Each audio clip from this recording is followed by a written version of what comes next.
আসসালামু আলাইকুম। আজকে আমরা অষ্টম শ্রেণীর নতুন কারিকুলামের স্থানাঙ্ক জ্যামিতির অঙ্কগুলো করব। অনুশীলনের অঙ্ক। অনুশীলনীর আমরা শুরু করব পেজ নাম্বার 146। 1 নম্বর অঙ্ক দিয়ে আজকে আমরা শুরু করব এবং আমরা এখানে যে সূত্রগুলো যখন প্রয়োজন ইনস্ট্যান্ট আমরা সূত্রগুলো নিয়ে আলোচনা করে আমরা অঙ্কটা শুরু করব। 1 নম্বরের প্রথম যে অঙ্কটা সেটা হচ্ছে একটি সরলরেখার সমীকরণ নির্ণয় করো যার ঢাল -2 এবং রেখাটি 4, -5 বিন্দু দিয়ে অতিক্রম করে। তো আমরা একটা সূত্র জানি, যদি কখনো একটা সরলরেখার ঢাল থাকে এবং একটা বিন্দু থাকে এমন সরলরেখার সমীকরণ কেমন হবে আমরা একটু দেখি। তো আমরা লিখব আমরা জানি এম ঢাল বিশিষ্ট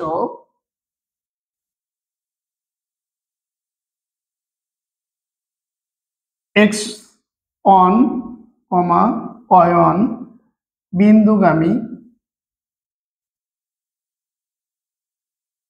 সরল রেখার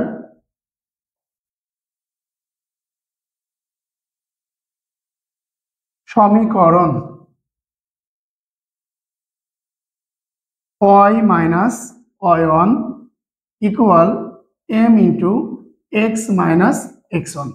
এটা হচ্ছে আমাদের সমীকরণ। এখন আমরা দেখব আমাদের অঙ্কে কি কি ভ্যালু দেওয়া আছে। আমাদের ম্যাথে প্রথম যে ভ্যালুটা দেওয়া আছে সেটা হচ্ছে ঢাল m এর মান। তাহলে আমরা লিখব দেওয়া আছে ঢাল m ইকুয়াল -2 এবং বিন্দুর মান দিয়ে আছে x1, y1 এর ভ্যালু দিয়ে আছে আমাদের 4, -5। তার মানে এখান থেকে আমরা x1 হচ্ছে প্রথম ভ্যালুটা দিয়ে আছে 4 এবং y1 হচ্ছে আমাদের দ্বিতীয় ভ্যালুটা হচ্ছে -5। তাহলে কিন্তু আমরা এই সমীকরণে বসানোর মতো সবগুলো ভ্যালুই পেয়ে গেছি। আমরা তাই লিখব অতএব সমীকরণ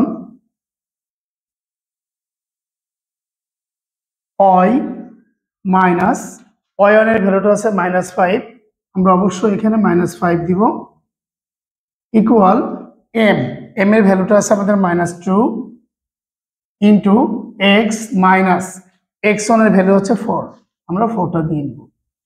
তো আমরা এখন সমীকরণটা একটু সমাধান করলেই আমাদের অঙ্কটা হয়ে যাবে। আমরা একটু সমাধান করে ফেলি।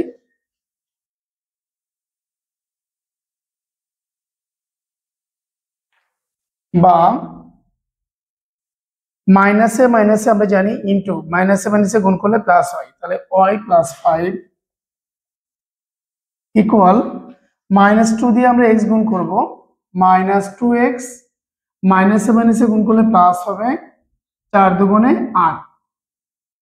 আমরা এখন যেটা করতে পারি সেটা হচ্ছে সহগগুলোকে বা চলকগুলোকে আমরা এক পাশে নিব আর কনস্ট্যান্ট ভ্যালু বা ধ্রুবক মানগুলোকে আমরা আরেক পাশে নিয়ে যেতে পারি। বা y -2x এর পাশে আসলে +2x হয়ে যাবে আর 5কে আমরা ওই পাশে নিয়ে চলে যাই, 8 - 5। তাহলে অতএব 2x টাকে আগায় লিখি, 2x প্লাস y ইকুয়াল 3। ইহাই নির্ণয় সমীকরণ। ইহাই নির্ণয় সমীকরণ।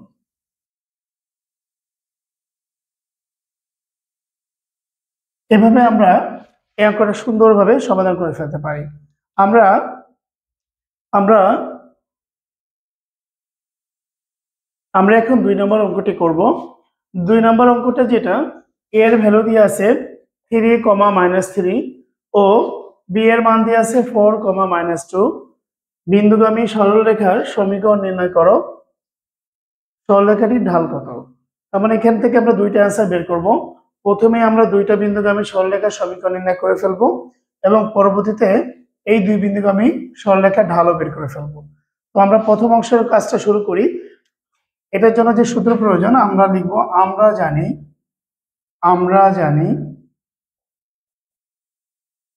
x1, y1 ও x2, y2 বিন্দুগামী সরলরেখার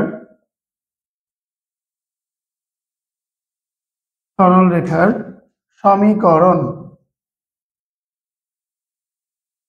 আমরা খুব সহজে সূত্রটা করব x minus x1 divided x1 minus x2 equal y minus y1 divided y1 minus y2। এটা হচ্ছে আমাদের সূত্র। যদি কখনো দুইটা বিন্দুগামী সরলরেখার সমীকরণ বের করতে হয় তাহলে আমরা অলওয়েজ মনে রাখবো সূত্রটা হচ্ছে x minus x1 by x1 minus x2 equal y minus y1 by y1 minus y2। আবার অনেকে এইভাবে লেখে x minus x1 এটাকে এখানে নিয়ে আসে, এটা এখানে নিয়ে যায়। তো আমাদের এইভাবে দরকার নেই, আমরা এই সহজভাবেই করে ফেলবো আর কি। এখন আমাদের যেটা দেওয়া আছে আমরা একটু দেখি, কম্পেয়ার করি কি দেওয়া আছে। আমাদের দেওয়া আছে এর মান দেওয়া আছে হচ্ছে আমাদের 3, -3, বির মান দেওয়া আছে আমাদের 4, -2। আমরা যদি একটু কম্পেয়ার করি, এটা অবশ্যই x1, আমরা এইভাবে মনে মনে নিতে পারি এটা x1, এটা y1, এটি আমাদের x2, এটি আমাদের y2। তাহলে আমরা লিখতে পারি অতএব x1 equal 3, x2 equal 4, y1 equal -3, y2 equal -2। আমরা মানগুলো লিখে ফেললাম। এখন আমরা সমীকরণ নির্ণয় করব। অতএব সমীকরণ, তাহলে আমরা প্রথমে এই মানগুলো বসিয়ে দেব।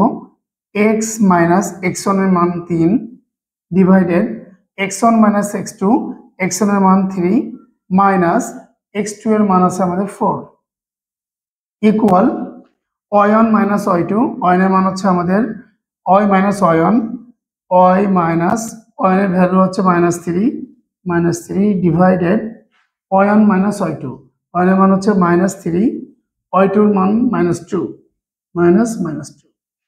তো আমরা মানগুলো বসিয়ে দিলাম। মানগুলো বসানো হলেই আমাদের অঙ্ক প্রায় অনেকটাই শেষ হয়ে যায়। এখন আমরা এটাকে একটু সমাধান করে ফেলব।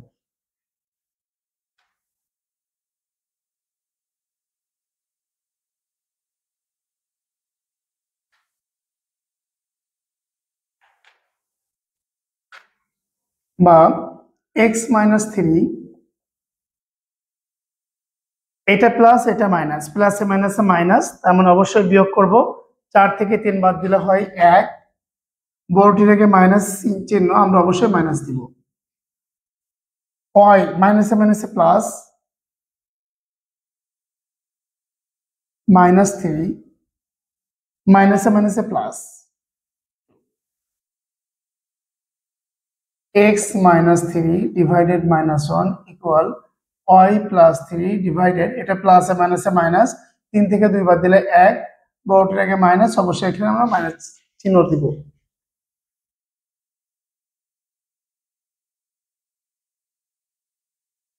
এখন আমরা যদি দেখি যে উভয় পাশে নিচের অংশটি হচ্ছে -1, যদি কখনো একই থাকে, উভয় পাশে একই চিহ্ন এবং একই সংখ্যা, হরগুলো যদি সেম থাকে তাহলে আমরা উঠিয়ে দিতে পারি। উঠিয়ে দিলে এখানে থাকবে উপরের অংশ x -3, এখানে থাকবে y +3। আমরা x এবং y এক পাশে নিয়ে আসবো। x y এই পাশে প্লাস আছে, এই পাশে অবশ্যই মাইনাস হবে। এই -3 এই পাশে গেলে অবশ্যই 3 + 3 হয়ে যাবে। তাহলে x - y ইকুয়াল 6, ইহাই নির্ণয় সমীকরণ। নির্ণয় সমীকরণ।